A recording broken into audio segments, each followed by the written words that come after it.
భృగు మహర్షి అలా తన్నిన తర్వాత విష్ణువు కోపడతారని అందరూ అనుకున్నారు. కాని జరిగింది వేరు. విష్ణువు శాంతంగా లేచి మహర్షిని క్షమాపణలు అడిగారు. ఓ మహర్షి, నా కఠినమైన ఛాతి తగిలి మీ కోమలమైన పాదాలకు ఎక్కడైనా దెబ్బ తగిలిందా అని ఆయన పాదాలను ఒత్తడం మొదలుపెట్టారు. అక్కడే అసలు విషయం ఉంది. భృగు మహర్షికి తన తపోశక్తి వల్ల విపరీతమైన గర్వం ఉండేది.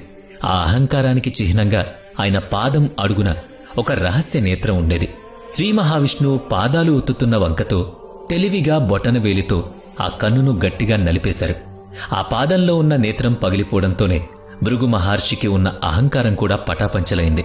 వెంటనే ఆయనకు జ్ఞానోదయమైంది.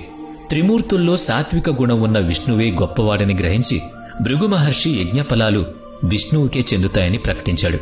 భృగువును విష్ణువు క్షమించుండొచ్చు, కాని విష్ణువు వక్షస్థలంపై నివసించే లక్ష్మీదేవి ఆ అవమానాన్ని తట్టుకోలేకపోయింది. తన నివాస స్థానాన్ని అవమానించిన వాడిని శిక్షించలేదని అలిగి లక్ష్మీదేవి వైకుంఠాన్ని వదిలి భూలోకంలోని కొల్హాపూర్కు వెళ్లి తపస్సు చేయడం మొదలుపెట్టారు. లక్ష్మీదేవి లేని వైకుంఠం విష్ణువుకు శూన్యంలా అనిపించింది. ఆమెను వెతుక్కుంటూ ఆయన కూడా భూలోకానికి వచ్చేశాడు. చివరకు అలసిపోయిన స్వామి వెంకటాద్రి కొండపై ఉన్న ఒక చింత చెట్టు కింద ఒక పెద్ద చీమల పుట్టలో తలదాచుకున్నారు. పుట్టలో ఉన్న స్వామివారి ఆకలిని గమనించిన బ్రహ్మ, శివుడు ఆవు మరియు దూడ రూపం దాల్చారు.